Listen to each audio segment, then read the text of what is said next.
Hey everyone, welcome to Hopeful Wisdom. So, in today's episode, I was thinking, what do I talk about that, it's been a slow moving month. We're all still in quarantine. And I thought, what could I talk about that would give people inspiration? What could I talk about that will give people hope? And I feel like I'm going to share some personal stories tonight because they could be necessary for people to hear. I feel like, right now we're in the month of Ayar, which is the healing month of miracles.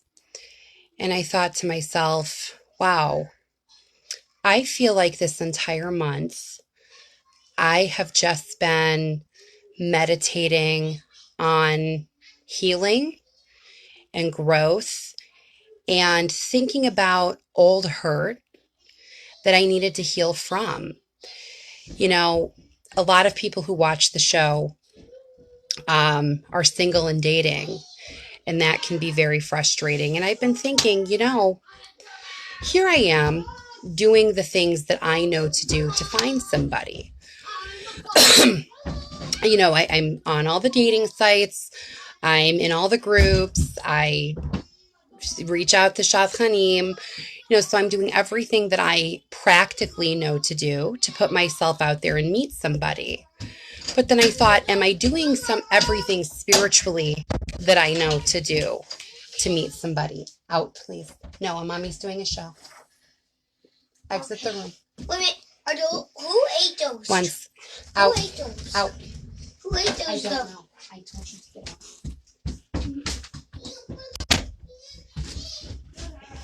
So I thought, when we're doing everything practically that we know to do to create better in our situation, and it seems like nothing is helping to move in that direction, maybe take a step back and say, am I well?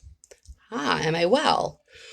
I mean, I feel well, I look well, everything seems to be going on, but maybe ask yourself, am I dealing with any old hurt? And I feel like this entire month of Ayir, I always say it right, or I always say it wrong. This entire month of Ayir, I've been very focused on healing and healing some old wounds that I think healing some old hurts that I feel like might even hinder me in a relationship with somebody.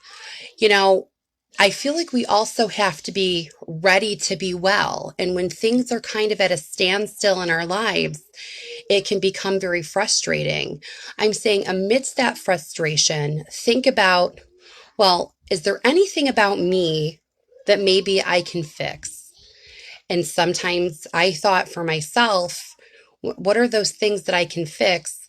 I thought of a lot of old hurts that I have not given myself permission to feel, that I haven't given myself permission to cry about. And I started realizing, while I'm trying to put my best foot forward and meet my soulmate, there's these small things that I still needed to work on. And I thought to myself, you got to be ready to be well. Now, there was a miraculous situation that happened to me about 4 years ago, about 4 years ago now. I've lived in Michigan 3 years almost. I was out running one day with my children, and I went to do a jump at a playground to jump over something. I flew through the air and landed landed to the ground and twisted my foot. I basically broke my foot and couldn't walk for 2 months. Went to the doctor. There was just no improving the situation. And for almost 2 months, I couldn't walk. I'm frustrated. I'm angry. And I thought to myself, finally, after 2 months of this mess, of being stuck in the house and not, I feel like I wasn't in a good place. It was a terrible time.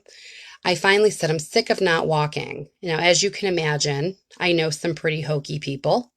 and some pretty spiritually gifted people. So I put a post on Facebook and said, anybody who thinks they can energy heal, meditate, pray. I gave them my name, whatever you can, that I am able to walk again. Because nothing else was working. I was I was ready. The day that I was ready to be well, I walked in 3 days, and I'm telling you, energy healers and friends of mine, and there were people praying that I should walk again. But I had to be ready to be well. When I think back on that time in my life, I had a piss poor attitude for 2 months because I couldn't walk. It wasn't until I was ready to get out of that slump that I was really ready to be well. And we have to ask ourselves, are we ready to be well? Are we ready to say the things that used to hurt me can't and don't hurt me anymore? When we're getting rid of old pain in old relationships, in old memories, whether it be a memory with a parent, whether it be a memory in a relationship situation, where we're ready to really heal from the things in our life that hurt us. Because sometimes, even when we're not aware of it, we could be holding on to that pain and allowing that pain to manifest. If you don't deal with something, it builds up in your body. And I've heard many times say that issues with your lungs is grief. I've taken this month to kind of reevaluate my life and say, I'm ready to be well. What are the things that I need to heal from? And I started seeing things that really bother me, that I'm still hurt by. And I had to, you know what? It's so funny. I thought of something recently that I needed to heal from because it was standing in my way. But I've always had the gift of gab, which helps me be a talk show host now. And I've always been a psychic medium. I've always been a psychic medium. And I had a babysitter who used to make fun of me in the way that I play. I was very imaginative, much like my children. I was very an imaginative child. I told everybody there's dead people around and they talked to me. They all thought I was crazy. I see things before they happen. They all thought I was crazy. And I realized I needed to heal from a situation of the mother of one of my best friends making fun of me. I needed to heal from that. Here I am. It's almost 30 years later, and I still found, wow, that's an old hurt. Because all of those things that she was making fun of are things that I do now to help other people find peace in their lives, to help people find closure. And I saw a lot of darkness in that family. And I tried to be the light, and I couldn't. And I had to heal from that too. And I realized there are these relationships from my childhood that I've just gone so far about my life that I forgot that they meant something to me for the positive and for the negative. And I found myself remembering an old hurt that I said, this has got to be where some of my self-doubt comes from. And I thought, I need to pray and I need to ask God, because now I found an old hurt that's still causing me self-doubt in my adult life. So now it's time for me to say, aha, God, okay, I have acknowledged this pain. I have accepted this pain, and this pain no longer services me. And it's time for you to take it away from me. And when you say that out loud, and as I'm saying it out loud to you, I feel such a release, because I realized this is an old pain I can put to bed, but it requires a lot of prayer. And sometimes we don't want to go there. Sometimes we want to let sleeping dogs lie. Some people can do that. But when you're fighting to be your highest and best self, sometimes we have to look back at where we were. And sometimes we even have to cry about where we were to have a gratitude for where we are. And sometimes it's okay to explore those old hurts because I didn't realize I still had self-doubt as a learned behavior from a bunch of people who were mean, that had their own problems bigger than me to deal with. And I had to be okay with still caring about what they thought. And I had to be okay with letting that pain go because it doesn't service me anymore.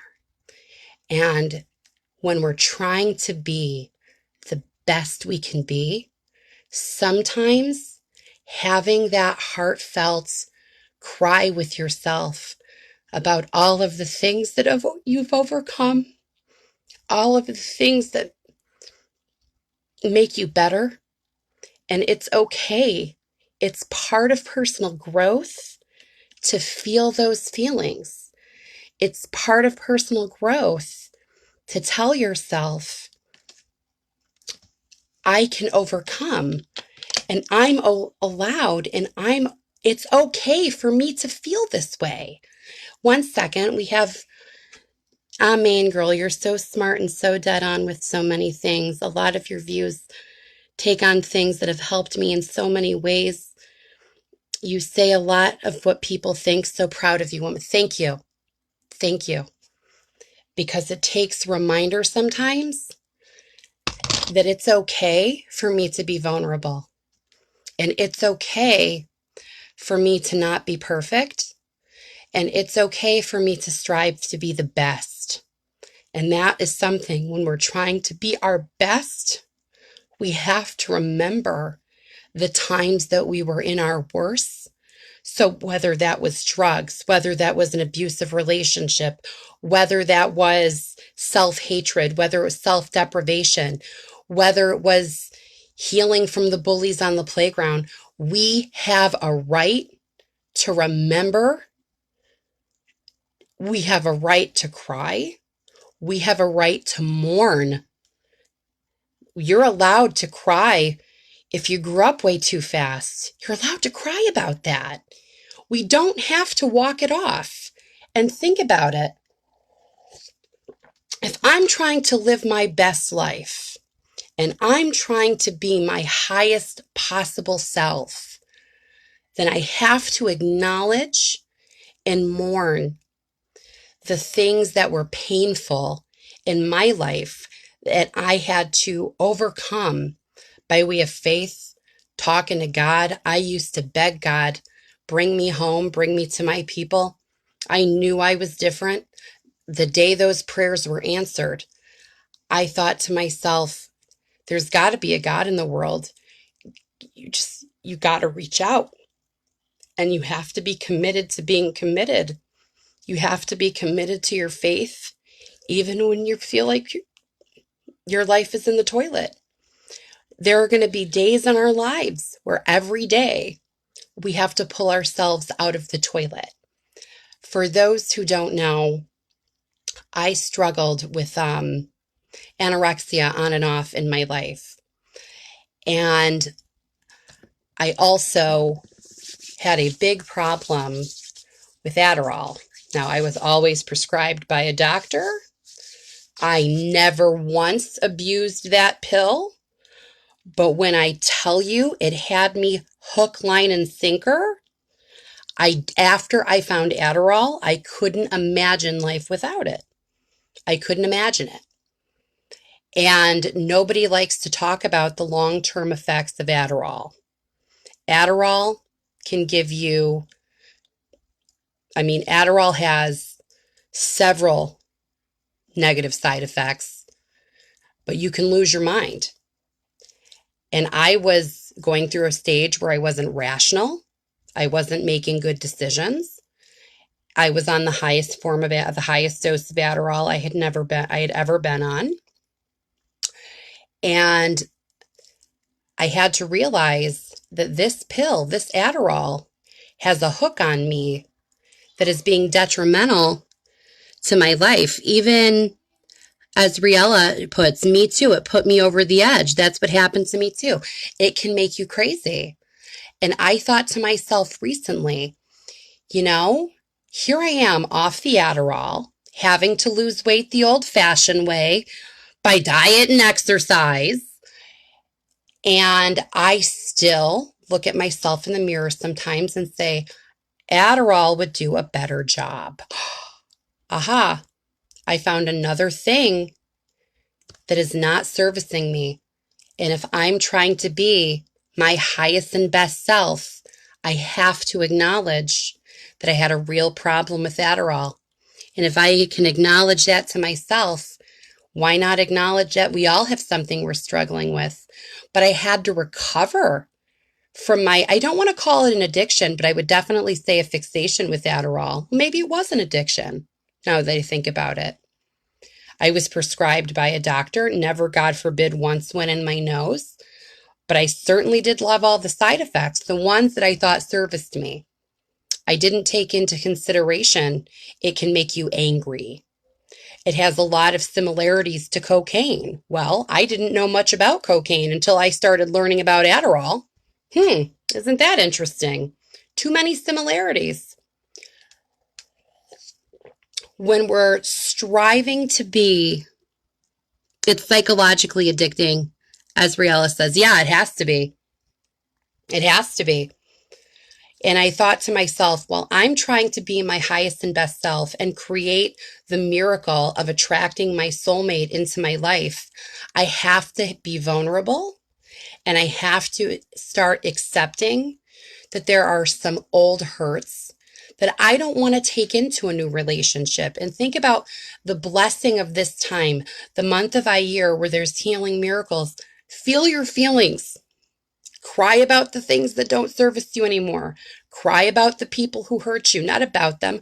Cry about the pain, but do it in a way that you're cleansing your soul so that you're making space in your heart and space in your energy field and space in your soul that you're able to welcome the person that the highest and best. If you're trying to be your highest and best self, you better believe we're trying to attract our highest and strongest soulmate.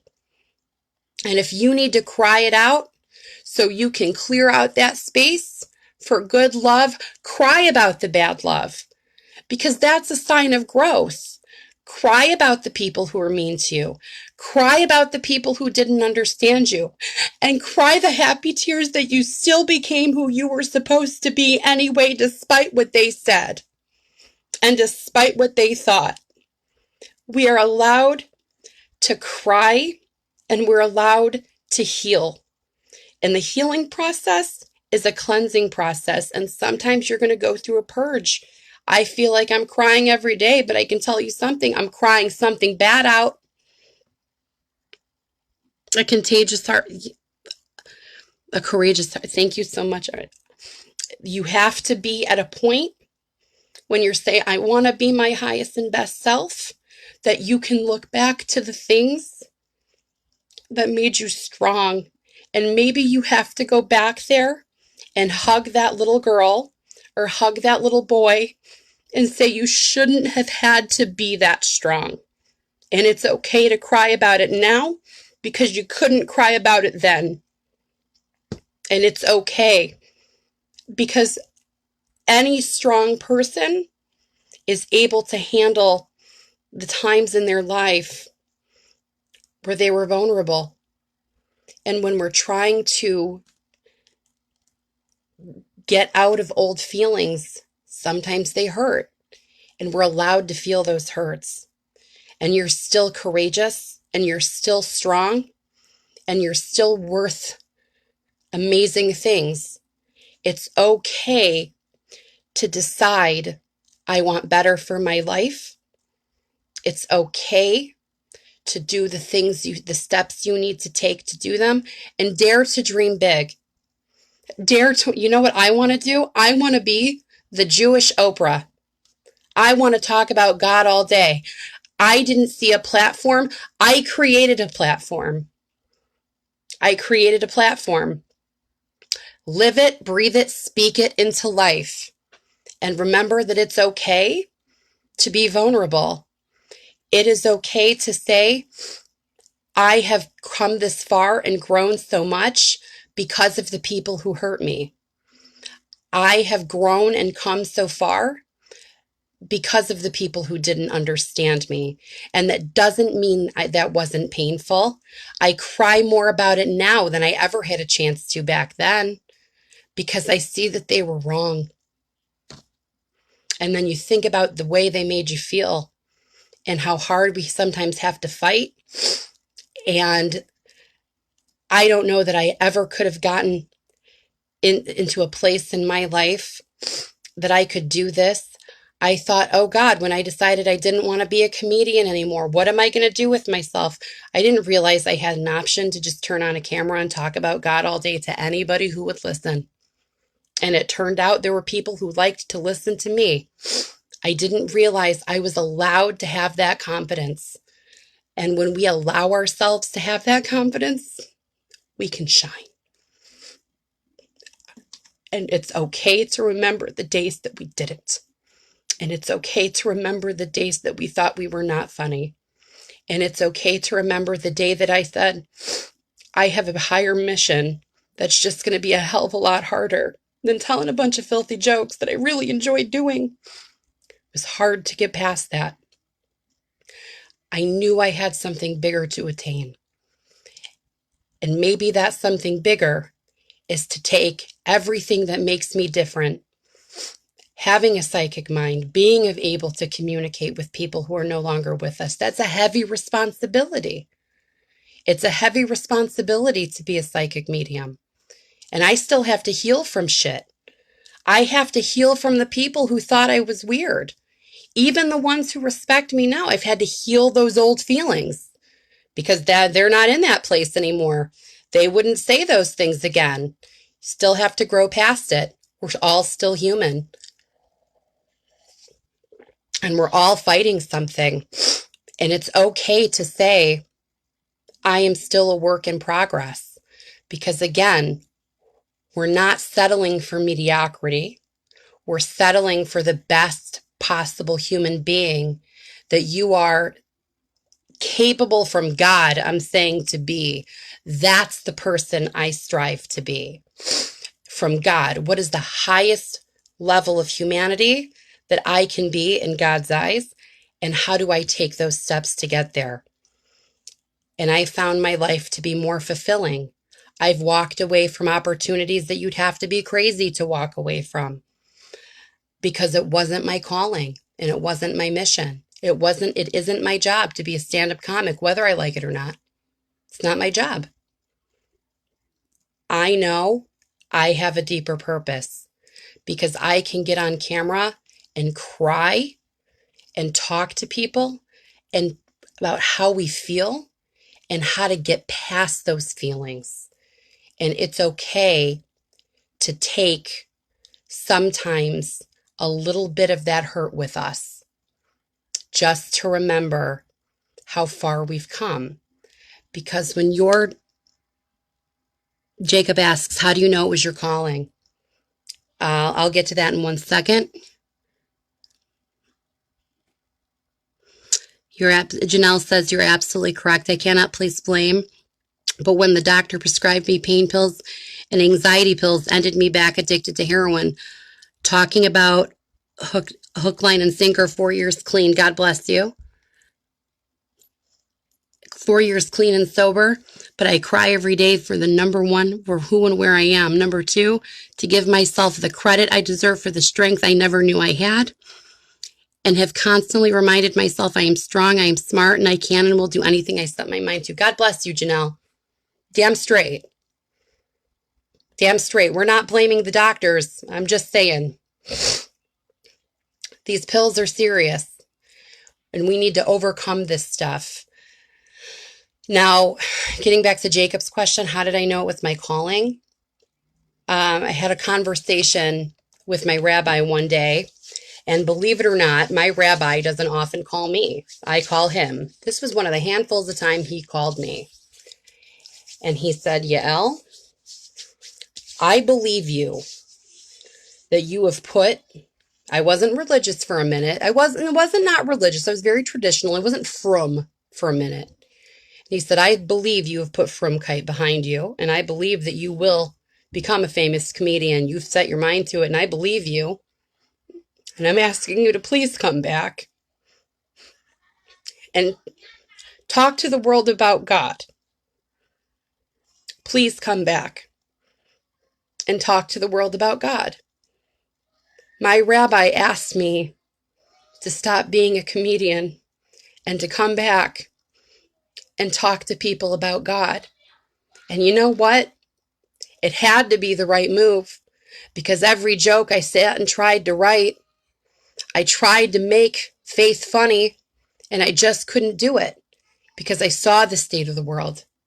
I saw the shit in the comedy community, the people with broken hearts, the people who are just laughing off their pain.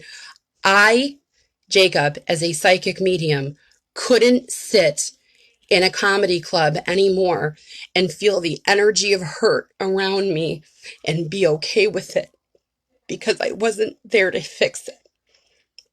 And I figured I have to do something else if I want to heal it. There's a difference between laughing off your pain and healing your pain. And if I want to heal it, I can't laugh at it if I want to be there to kill it. Pain comes from a dark place, and sometimes we have to feel that pain, especially when we're putting the energy towards to fix it, and not just fix it, to heal it. There are things I still cry about because I just think, gosh, I've come so far from that place that when I turn around, well, I have to say, I've made it this far. I just have to keep going. Jacob, when you're looking for your calling, that's really a connection between you and God. You have to start shouting to the heavens. It doesn't matter if you're Jewish or not. You're still a soul. You're still a human being, and God still loves you. Scream to the heavens, God, what is my purpose? God, what is my calling? And believe me, if you're awake enough to do that, God will wake you up to what the blessings are in store for you. You just have to know how to ask, because it doesn't often fall in our laps. Sometimes we have to persevere and beg for it and understand where our healing comes from. I didn't realize until I really started looking for a soulmate and I really started doing the hard work to find a soulmate that there were still some things about myself that I had to recover from. It never even occurred to me. Here I am thinking I'm already putting my best foot forward, not realizing that there are some old things that I still need to overcome. And the more we purge ourselves of those things, you know, it's all a matter, how do you know something's your calling? You have to beg for signs. You have to create a situation where a miracle can occur. If you're not talking to God, God is the creator of miracles, even the practical ones. You ever have a practical, awesome thing fall in your lap? That's a miracle, but it still made sense, but it's a miracle to you. You have to put yourself in a situation where you can accept those things, and you have to have a higher sense of enlightenment.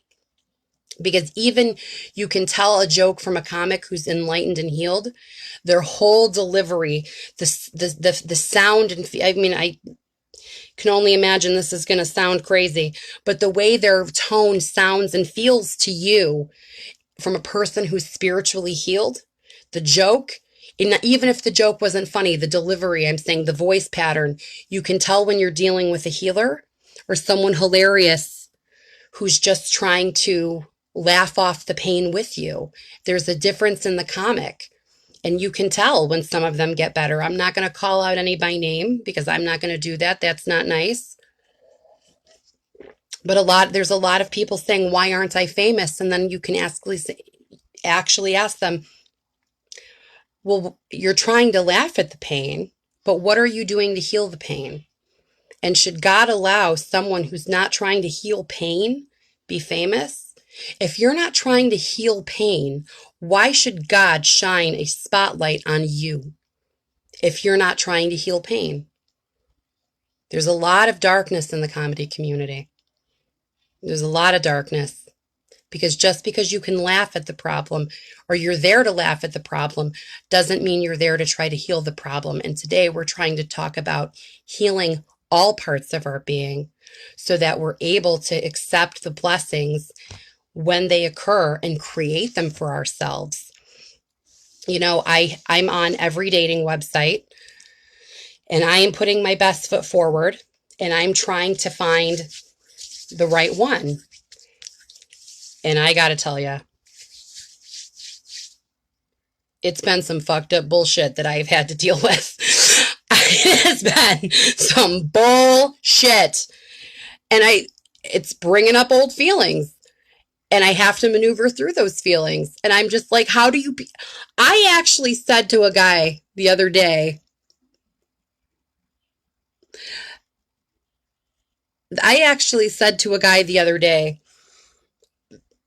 I'm an Orthodox Jew, okay? My dating profile, let's lighten things up for a minute. This is hilarious.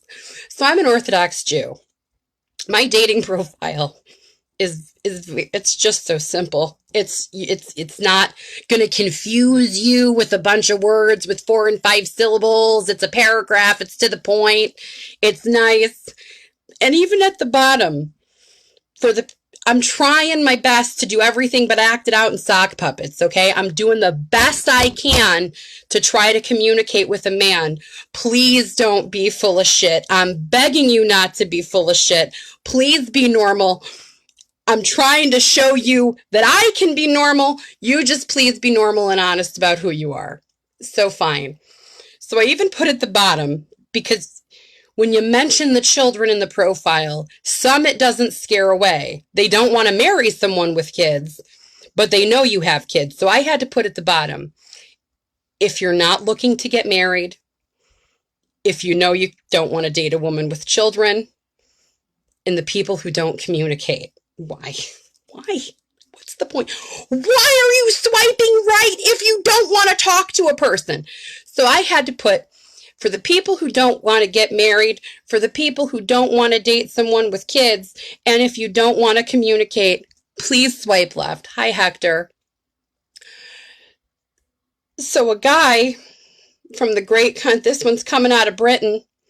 So a guy from the great country of, I don't know, whatever, the island of England, messages me. And I'm like, oh, good, he's communicating. It seems to go well. Ah, okay. This is nice. So we move it on over to the phone and we're WhatsApping each other. And for a second there, I'm like, this could be, like, this is exciting. I have something to be excited about. And then we start talking about, now my profile says I'm an Orthodox Jew, okay? My profile says it. It says it. It isn't a lie. I'm not kidding. Who in the hell would joke about being an Orthodox Jew on their profile? You'd have to just be serious, for crying out loud. So we start talking about Orthodox Judaism because, as I mentioned in the dating profile, I'm an Orthodox Jew. He couldn't believe it. He's like, well, I'm going to do what I want. I said, well, I didn't ask you not to do what you want, but you said you were a traditional Jew and you said you kept kosher. He told me he keeps kosher in his head. I don't know what that means. I don't know how you keep kosher in your head and not in real life. I don't get it. But I'm just saying, I've had to all but act it out in sock puppets. And I'm like, well, I even gave him the benefit of the doubt. I said, listen, these are the things. It wasn't J-Date, it was J-Swipe.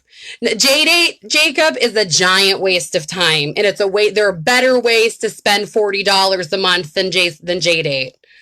So I'm like, are you tired of being single? And he said, yes. He said, okay. this is really too hard for you? And he said, yes. I'm like, oh my God. Okay. Like, it's infuriating. It's infuriating. And how do you stay positive when you're trying to put your best foot forward when this shit is infuriating? It's getting to the point where it's like, I feel like I should put a meme like, I'm really an Orthodox Jew waiting to get, with socks on my hands just to make it entertaining. It's okay to even heal from situations that are just effing stupid. Now, this obviously didn't make me cry, but it frustrates the hell out of me at a time that I'm trying to be my highest and best self. And I have to remember, even down to the ridiculousness of dating, that absolutely everything is from God. It's a matter of how I internalize it, and it's a matter of how I react, and what is the lesson to be taken away. The lesson to be taken away is that I have to not let this discourage me and jump right back on the horse. Yes, J Swipe has some interesting people. What's the difference between Orthodox and Hasidic? Okay, the difference between an Orthodox and Hasidic Jew. You ever see the one? Okay, did you see Unorthodox on Netflix? The people with all the business, did you see that documentary? Those are Hasidic Jews, the ones that live in Williamsburg and Borough Park. Those are Hasidic Jews. They have a lot of issues. We're going to leave it. I mean, so those are Hasidic Jews. They have a way of doing things that I don't personally agree with as a regular Orthodox Jew. I see no reason why women can't drive. I see, not in Saudi Arabia, in Williamsburg, Brooklyn, if no other reason, for practical reasons. I'm not saying she's got to go to the club. I'm just saying, really, you can't drive a car to take your kid to the pediatrician? That's unnecessary. I mean, that's a conversation for another day, Jacob. But there is plenty of differences between regular Orthodox Jews, like the ones you see in Flatbush, who have TV, go to the movies, their kids go to normal schools, they get secularly educated. But what I find is very interesting that you've mentioned Hasidic Jews is we've never been, as I believe we're coming into the time of the messianic time in this world, we have never been more collectively as a people, I'm saying, especially pertaining to non-Jews, we've never been more aware of Jews than we are now. And what I find fascinating is that there are so many Jewish people doing it right. There are so many families that are successful. I'm saying there's a lot of good behavior to be learned from the Jewish religion. And what I find interesting, which shows you where the world is right now, is the people who are getting the publicity are the people who left and the people who are suffering and that suffered from those communities. Williamsburg is a very tough place to grow up. There is no secular education, and there is none. I'm saying there is no difference between boys and girls. There is no sexual education of any kind. And for rational, I'm saying there is none. And what we see happening now in the media is these are the people that are able to tell their story, which I find very interesting, because as the world does change and as we are becoming spiritually enlightened, I have to then ask myself a question. Are these people who, in my opinion, are probably lucky to be alive, are they telling their story on camera now to save them from telling it to the heavenly court? Are they given, I mean, these people are able to start healing. And that's really what the topic of this show has been about, is about healing, where I look at part of Jewish healing is letting the people who've been hurt by the religion come forward. And maybe it's a little bit backwards, but to me, for me, there has never been anything that has healed me more than Judaism. But when I take a look at the communities like Williamsburg, all the sex abuse, the arranged marriage, There's a lot wrong. I mean, the fact that they are not secularly educated on anything, there's a lot wrong with that community. And I think it's fair for the people that are telling their story. I think their voices have the right to be heard. And I think what's going to happen is those of us who are really down for the cause, our voices now have to pierce through that layer of shit. I hate to say it, where in the same token, I can understand why these people run for their lives. I'm asking you to give that very same God they used to believe in a chance to create miracles in yours, because the reality is they have never been able to learn about that God. So this show is a show for them too, where their voices can be heard, because they've been hurt by religion. When people do religion wrong, it can crush their soul. And I think that these people are just lucky to be alive. Thank God they haven't committed suicide. And if they need to tell the world the terrible things that happened to them, they have a right to have their say. And I'm proud of them. We all need to heal from something. We all need to turn around sometimes and even have a couple of days where we think about the days when we couldn't. We remember the days where I just can't. And then the days that it gets better and better. And I have had to do a lot of healing during this time. I've let this month, it's been a very emotional month. I've cried over my friends who have died from drugs. One of the reasons I do this show is because I had a friend who died of heroin, who, if he only had a chance, he would have done this so much better than me. I do it for him. I've had a lot of reflecting on the things that I've outgrown. And I'm doing my first stand-up show this coming Sunday. It's a Zoom show. And I figure I'll probably bomb, but at least I know who I am this time, and I know why I'm there. And I know what is important. And I'm ready to be there. I'm ready to go there again. I'm there to heal someone, whether or not they find it funny, even if one person walks away from the conversation feeling good. That's all I can ask for. When we're dedicated to healing, we have to think, where's the pain? And then go into the pain. And sometimes it hurts when you're focused on it. It hurts really bad. Cry it out. Feel it out. Forgive the people who hurt you. Not for you, for God. Even if you can't forget, ask God to help you forgive. I've had to forgive a lot of people recently. I've had to forgive them for being stupid. I've had to forgive them for being neglectful. And forgive myself for feeling angry. Comedy is showing a mirror to the audience. That is correct. That is correct. We have to think about all the ways and all of the things, like what are the things holding me down that are standing in the way of me being my highest possible self and attracting my highest possible level of soulmate, the other half of my soul. And sometimes during that purge, you're going to cry. You could throw up. It's an emotional time. Anytime you're healing and anytime you're having a spiritual awakening, you could go through a lot of like what I'm going through. I've been crying about all sorts of things, but it's helping me grow. It's helping me succeed. And it's helping me become a better person, a better mother.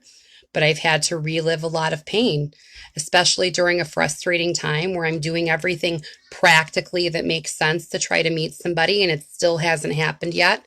And I have to hold on to faith, and I have to heal from old hurt, and I'm capable of doing it all because I have made that commitment. to myself that I am not going to, hi, sweetheart, hi, Esty. I have had to make the decision that I am not going to allow the things that don't service me power in my life. Like the day that I would talk about Adderall, today is a huge day for me. Today, when I spoke on camera about my feelings towards Adderall, I was facing my fear. What will people think if they know I had a problem with Adderall? I'd rather just tell you what happened. It doesn't matter what they think, because one other person could be dealing with this. What if this could save someone's life? I can't believe I talked about Adderall. It's about growth. It doesn't service me anymore to wonder what would people think. I don't care. The people who are going to be with you are your people. The ones who are against you, you'll never convince. I could predict the future from today into tomorrow. There's always going to be people who don't believe psychic mediums exist. Always going to be those people. Always going to be those people. You know who's going to change their mind? God, not me. God will. When the Messiah comes. When the Messiah comes, God will change their minds. You can't fight with these people. There's people in the world who think people like me don't exist.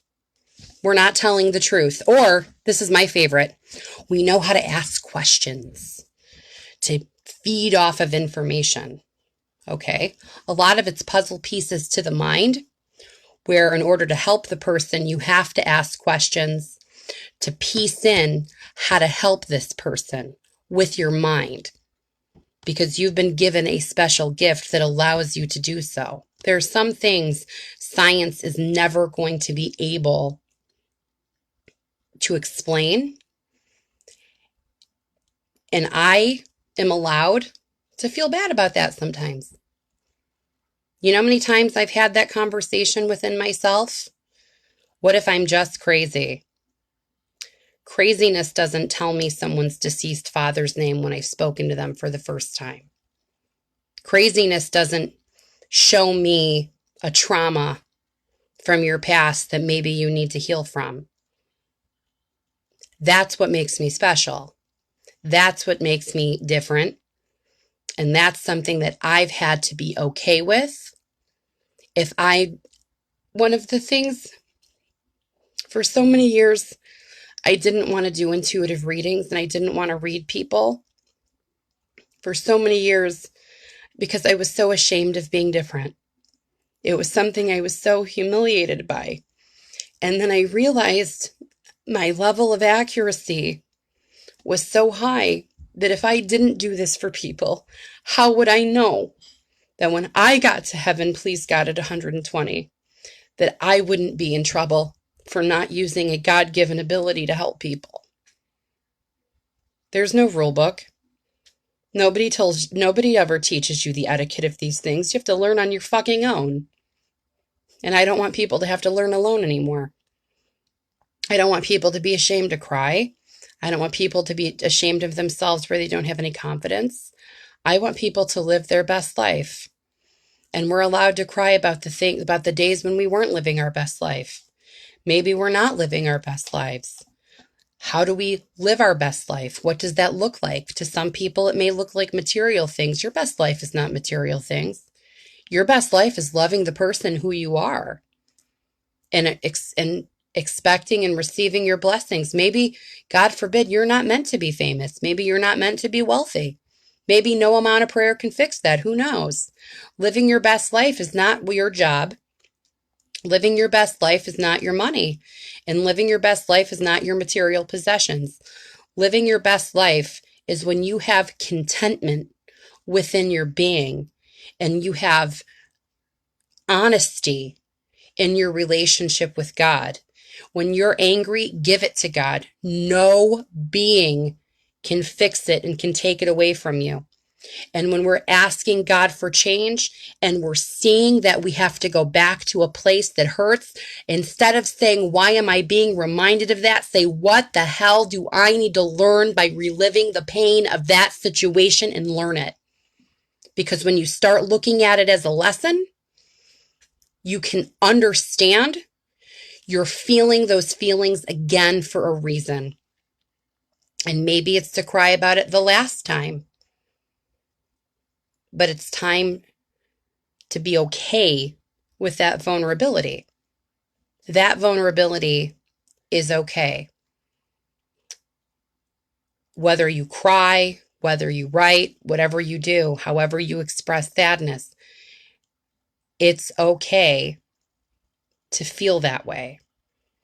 And we all need to be okay in feeling our feelings sometimes. If you can't have vulnerability with yourself, what are you going to do when that relationship of your dreams finally does come? Because think about it. If you're trying to attract the other half of your soul, that's basically two components of one soul put together, ripped apart, coming back together to function in unison with each other, to function as one soul in two bodies. If you can't be vulnerable to yourself, how are you going to have that vulnerability for the other half of your soul? It's okay to go through the healing process. And if you need to cry about even if it seems silly, cry about it. If you need to get it out, get it out. If you need to think about the days that you didn't make good decisions because you're proud of where you are today for making good decisions, cry about it. Never, ever, ever, ever be ashamed to cry about the things that hurt you. And never, ever be afraid to face those feelings, especially when you want the very best out of your life. When you want the very best out of your life, you have no idea. If you weren't going for greatness, how do you know greatness? We know greatness comes with more struggle than mediocrity will ever offer you. When someone settles for their life, nothing has happened. Think about it. When you're striving for greatness, things are going to happen to you to build you into the person who can handle all situations. And God wants, for Zelda put, Hashem wants our tears. God definitely wants our tears, especially at a time when the world is closed. It's a time to sit and reflect where it's just you, your feelings, and the Creator sometimes. Cry to God. Cry about the things that happened to you. Cry about the things you couldn't control. And ask God to take them away from you. Sometimes it just is that simple. It took me years to believe that I could heal from certain things. When we stop looking at ourselves as damaged, and we start looking at ourselves as exactly who God wants me to be, a work in progress, it is okay. The people who tell you forget about the past, it's okay to explore the past and to make sure, especially when you're trying to be your best self and you're trying to attract the best partner, it's okay to get into your vulnerable state. And it's okay to feel all of those feelings, even if you have to go back deep. And I've been going back deep, thinking about all of the times that I was misunderstood. But I'm grateful for the life I have now. I'm grateful that I was able to overcome being embarrassed about being different. I'm grateful that I didn't allow my life to go to shit because of Adderall. I'm grateful for every date that doesn't work out because I know there's something to learn from this here. There's something, if God says no to something, It's not for me. We all come to that place in our time where, thank you so much, Jacob. We've all got to come to the place where we let God into our lives. And I'm not telling you to make changes for the people who are, I'm not telling people to convert to Judaism. I'm saying accept God into your life and accept that everything, once you start accepting that everything that happens is from God and it ultimately is for our very best. And that's a process to start accepting that.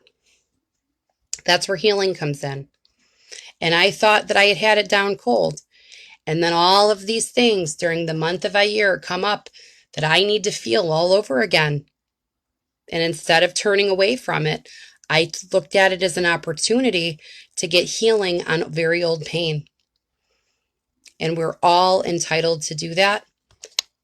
And I think that it's just a matter of how to go about doing it, whether it's meditation, whether it's writing it down. Definitely talk to God about every point in your life. Because when you get to the realization that everything is from God, the biblical one, the one that no one likes to talk about, no, not the universe. The universe is a creation of the creator, G-O-D, Yud-He Vav-He, the real deal God. Whether you never open a Bible, no, everything is from that God. Everything is from the greater good. And when you start communicating with this God, you are opening your life to the miracles and blessings that He has in store for you. When you're an artist creating art, think about, how do I want my art to heal people rather than entertain them? Switch the intention around. I want to heal a situation, not entertain the situation. You'll have two very different points and points of view. It'll perfect you as an artist. It'll better you as an artist when your intention is to heal and not to entertain. Because even if you're a painter, you have positive energy coming into the brushstroke, where the paint, you ever see a painting and it just has this energy to it? It's the intention of the artist. Do you want to heal a situation or do you want to entertain a situation? And when I had made the decision that I no longer wish to entertain the situation, I switched my entire life around and I was able to start living my best life because I wasn't there anymore. I wasn't in a place where, thank you so much, Zelda. I wasn't in a place anymore where being funny mattered to me. Because if I was just making you laugh, but I wasn't doing anything for your soul, then what good did I do? If I was funny or not, who gives a shit? Who cares if it was half of my room? We all know those comedy lingos. It's a matter of the intention. When the intention is to heal, when you are in a positive state, even when you're sad, you still radiate positive energy. Even when it feels like I've reached the end of my rope. I hate homeschooling, by the way. When I feel like I've reached the end of my rope, God is doing this for me for a reason, and it is for my best. So I get on the bus and homeschool the kids.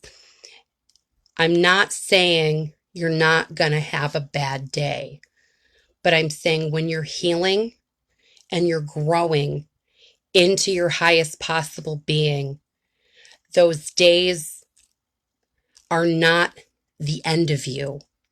Those feelings are not the end of you. When your intention is positive, even your pain, everything you do, your pain begins to heal when you have the intention of positivity. The pain doesn't define you just because you give yourself permission to feel it, if that makes any sense. When you are positive, and holding on to God and holding on to hope and holding on to faith. And I'm not saying thumping a Bible. I'm saying I know that I am in constant company with the Almighty, and I know that everything that happens is for my benefit, even when I feel the old feelings that don't service me. I've even cried about mean things my ex-husband said to me, not because they were true, because I was in an abusive marriage. I thought, you know what? I don't ever want to be in an abusive marriage again. It's okay to think about sometimes the days that I was and to cry about those bad days, because then I remember what bad love looks like, and I remember what I've grown past. In this month of healing miracles, we have to take into consideration that sometimes we have to reopen a wound to heal it, and that even when that happens, that's okay. If we have to go back and feel those feelings, feel them where you're putting them behind you and you're ending the things that no longer service you. You don't love the people anymore that don't love you. Remember those feelings, purge them, move on. If you have to cry all day, think about it. Would you rather cry all day because you're allowing yourself to feel a heartbreak? Or would you rather hold on to that pain and let it eat away at your life? I'd rather spend one day in tears than allow something to eat away at my life. Think about the pain. Feel the pain. Be proud that you felt the pain and put it the hell behind you. And even if you have to go back occasionally, and that's okay. That's a part of the healing process. That's a part of being who we are. And a healing process might not take 5 minutes. What if it takes years? That's okay. Be a better person tomorrow than you were today. Be a better person the next day, than so forth.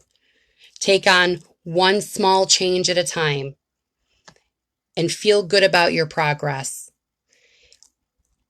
Whether it's losing weight, whether it's feeling old hurt, whether it's a career change, whatever the case may be. Remember that when you make the decision to live your best possible life and to live within your highest possible self, you got to strive to get there. You got to know who that person is. You got to know what your highest self is about. And you've got to go through the things to attain that level. And believe me, I've never met a great person who hasn't seen a fair amount of shit. Most people that achieve something huge, whether it be professional or personal, it doesn't matter, usually go through grand levels of personal growth and change. And you have to bust through all of it. Just make sure that this pain, when you feel it again, you're feeling it so it services you. You're feeling it in an intention to heal from it. So don't let it drag you back down. The intention is to heal past it and to heal from it. And on that note, I'm going to wish you guys a wonderful Thursday. I may be back on later. I'm not sure. But I want to tell you how much I appreciate all of you who watch. And please feel free to comment. Talk about the things that you've had to heal past. What are some of the things with self-acceptance that you've had to deal with? And how growing past pain has changed you. Remember, when we're growing past, you can be a positive person that still feels your feelings. And just because you're having a bad day doesn't mean all of them are going to be bad. Because even when your undertone, when your general vibe is positivity, even when you're having a moment of vulnerability, you are still radiating positive energy. It's so important to hold on to that, especially as we heal through painful things, painful topics. And I appreciate everyone for their time. May you have a wonderful day, and please be sure to like and subscribe. Wishing you all a wonderful day. Take care.